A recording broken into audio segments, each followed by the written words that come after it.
शोहर और बीवी नई नई जिंदगी थी। शादी के बाद दोनों एक दूसरे से मोहब्बत करते थे, लेकिन अचानक बीवी को एक बीमारी शुरू हो गई। ऐसी बीमारी के चेहरे पर बुरे दाग आ गए, बड़ी बड़ी फुंसियां होती, फट जाती और जख्म हो रहा था, देखने की काबिल नहीं रह रही। एक दिन शोहर बाहर गया, एक्सीडेंट हो गया। शोहर गया, एक्सीडेंट हो गया और उसके बाद वापस आया तो उसकी आंखें जा चुकी थी, नाबीना हो गया। उसको घर लाया, खातून उसकी तीमारदारी करती रही, इयादत करती रही। सही हो गया, लेकिन पकड़ करके चलाना पड़ता था। लेकिन बीवी की बीमारी ऐसी थी कि दिन ब दिन वो गलती जा रही थी, घटती जा रही थी और वो दाग भी बढ़ते जा रहे थे। लेकिन उसके लिए एक खुशी ये थी कि शोहर उसे देख नहीं रहा है। औरतें तो यही चाहती हैं ना कि अगर मेरी बदनुमा कोई चीज हो तो कम से कम मेरे मर्द से छुपी रहे। तो उसे एक खुशी ये थी कि शोहर देख नहीं रहा है, आंखें जा चुकी। इसी हालत में उसकी तकरीबन 2 साल या 3 साल गुजर गए। 2-3 साल के बाद औरत को डॉक्टरों ने कहा भी था कि ये बड़े खतरनाक मर्ज में है, इससे इलाज मुश्किल है, इसका इलाज मुश्किल है।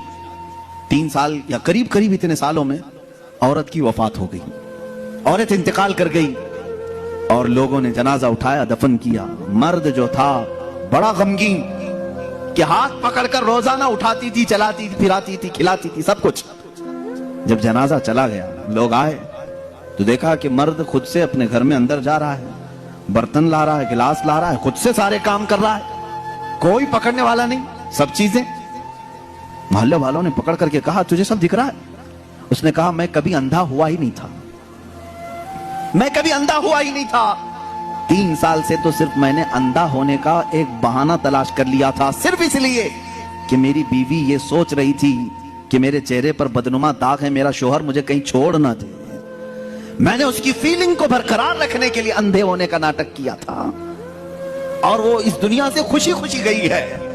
बस मुझे इतना एहसास है, दुनिया में वो मर्द भी है जिन्होंने अपनी औरत का दिल रखने के लिए 3 साल तक नाबीना होने का एक ढोंग किया, सिर्फ इसलिए कि उसका दिल ना टूटे।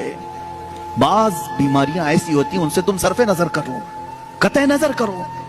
और अगर तुमने सिर्फ खूबसूरती देख करके शादी की तो तुमने किसी नफ्स या किसी जान से नहीं निकाह किया, तुम तो सिर्फ और सिर्फ हुस्न से शादी की। यह हुस्न 4 दिन 5 दिन के बाद खत्म होगा, तुम्हारे तबीयत की और बहलाने की चीजें खत्म हो जाएंगी, तो फिर नाचाकी ना इत्तेफाकी बढ़ जाएगी। मोहब्बत जिस्म से नहीं, रूह से होती है। मोहब्बत उसके चेहरे के सपाट होने से नहीं, उसके अखलाक व किरदार से।